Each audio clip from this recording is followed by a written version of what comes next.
Al debatir en comisiones del Senado de la República el dictamen de supremacía constitucional, el narcosenador Ricardo Anaya, del Narcopan, comenzó reconociendo el paso atrás en la reforma del artículo primero, pero aprovechó para expresar sus falsas preocupaciones sobre la reforma.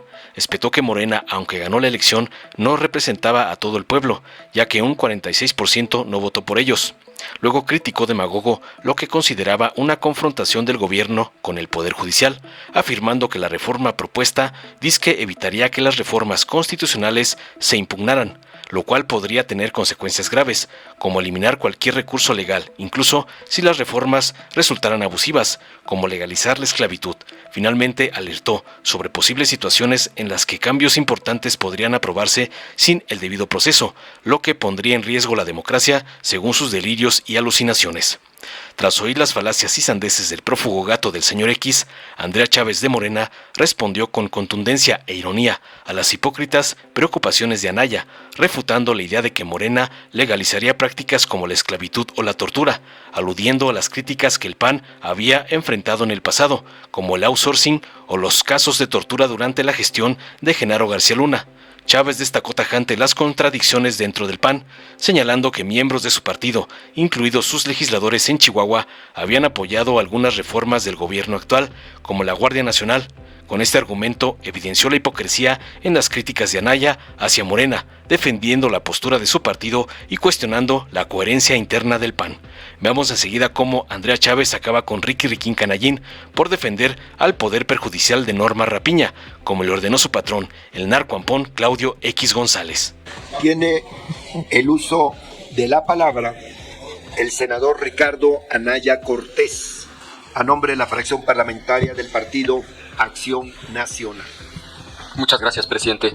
Yo también empiezo por celebrar y reconocer que hayan dado marcha atrás a la reforma al artículo primero constitucional. Es un paso en la dirección correcta. Ahora, si me lo permiten, de manera fraternal, dos reflexiones de contexto antes de entrar al grano. La primera, recordar lo que ojalá a estas alturas ya fuera obvio. Sí ganaron la elección, pero obtuvieron el 54% de los votos y el 46% de la gente no votó por ustedes. Entonces, francamente, es un exceso cuando ustedes dicen que el pueblo les dio un mandato. Pues, ¿cuál pueblo? Si el 46% que no votó por ustedes también es pueblo. Y segundo, este pleito que ustedes se traen con el Poder Judicial, se los digo de manera fraterna, me parece los tiene verdaderamente cegados. Porque se inventaron un remedio. De veras lo creo, y no estoy usando un adjetivo contra una persona en lo particular, me refiero al conflicto que traen contra el Poder Judicial, porque inventan un remedio que aparentemente les da el triunfo en esta batalla frente al Poder Judicial, pero me parece que es una medicina que acaba aparentemente con el padecimiento, pero mata al enfermo. Y creo que no exagero y lo voy a tratar de explicar con claridad. Decía el senador Insunza, ahora antes de iniciar la sesión, tengamos un debate constitucional. ¿De qué se trata esta reforma? La reforma se trata, para efectos prácticos, como ya lo dijo muy bien Gonzalo Yáñez, cuando se reforme la Constitución, será imposible impugnar la reforma. Es decir, no procede amparo, no procede acción de inconstitucionalidad, no procede controversia constitucional. Creo que en eso estamos de acuerdo. En eso consiste la reforma. Ahora, si bien la versión de ayer era, algunos pensamos, grotesca por explícita, la versión de hoy sigue siendo muy grave por los efectos prácticos. Porque miren, en abstracto no suena tan grave. Se reforma la Constitución, imposible impugnarla. Pero yo los invito a que hagamos la reflexión en concreto, observando ejemplos prácticos, tanto de forma como de fondo, para entender la magnitud de lo que esto puede implicar. Entonces, empiezo con la forma. Imagínense ustedes, y creo que lo que voy a plantear no está alejado de lo que podría ocurrir, que simple y sencillamente no se publica el dictamen a discutirse. Un dictamen de 300 páginas, se va a reformar la Constitución, no se publica. La oposición no tuvo ni siquiera oportunidad de leer lo que se iba a reformar. Por cierto, pasó algo muy parecido a lo que estoy diciendo cuando la reforma electoral, 5 minutos antes de votarlo, subieron 300 páginas a la Gaceta. La pregunta es, si obtiene las 2/3 partes en ambas cámaras y la mayoría de las legislaturas de los estados, aunque la oposición no haya podido leer el dictamen, no va a haber recurso alguno, no es impugnable la reforma constitucional. Con lo que ustedes están proponiendo, la respuesta es no.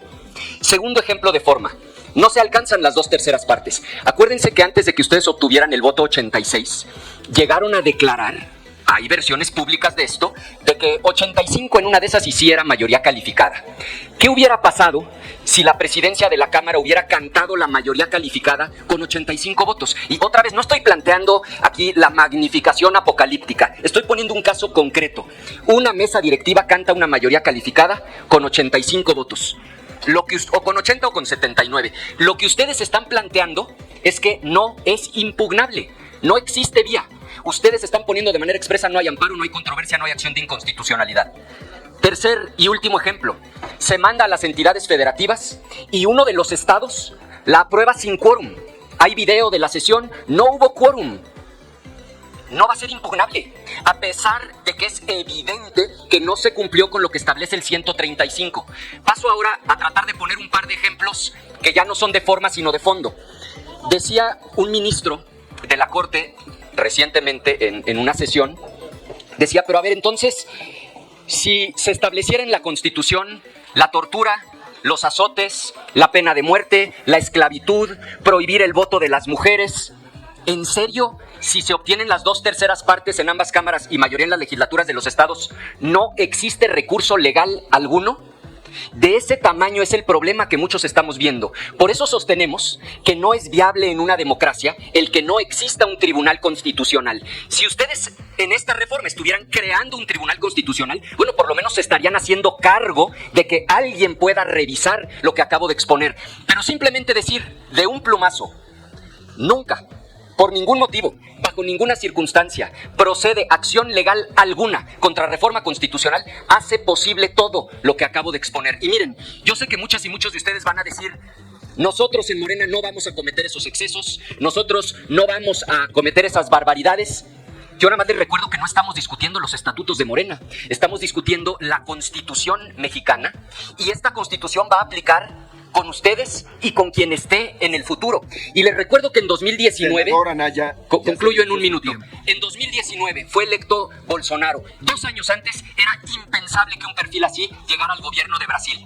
Cuando en el 16 la primera vez se eligió a Trump, 2 años antes nadie le daba la más mínima posibilidad de ganar siquiera la primaria republicana. Cuando se eligió a Víctor Orbán en 2010, un par de años antes, nadie daba posibilidad a que un ultraderechista como él llegara al poder. No podemos legislar para la ocasión. Nos tenemos que hacer cargo de que esto va a quedar plasmado en la Constitución. Y por eso yo las invito y los invito a que en este lapso de tiempo que tenemos reflexionemos y hagamos una reforma que le sirva al país. Gracias por su tolerancia, presidente. Gracias, senadora Anaya. Ahora tiene el uso de la palabra la senadora Andrea Chávez Treviño, hasta por 2 minutos, y le pido que nos anuncie el hecho que va a rectificar.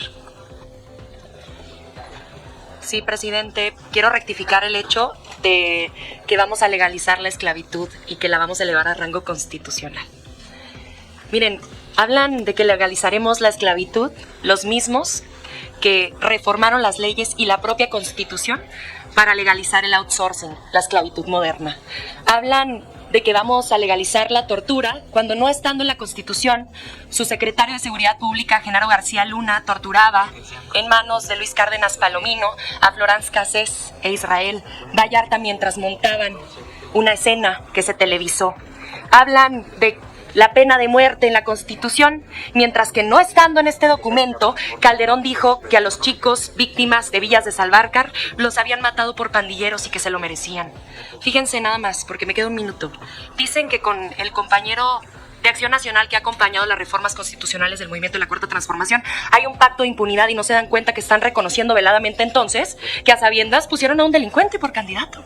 Ellos mismos hablan de pacto de impunidad, pero también utilizan el argumento de que lo quieren correr de su partido porque votó a favor de la reforma constitucional del Poder Judicial, cuando toda la bancada de Acción Nacional en el estado de Chihuahua votó a favor de la reforma en materia de Guardia Nacional. Yo quiero preguntarle al dirigente de Acción Nacional si va a correr a toda la bancada de su partido en el Congreso local de Chihuahua y a la gobernadora del estado de Chihuahua, porque es el mismo argumento.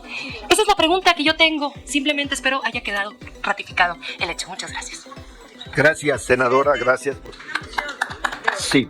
para una moción de orden. Sí, Tiene- es una moción por lo dicho por mi compañera, la senadora Andrea Chávez.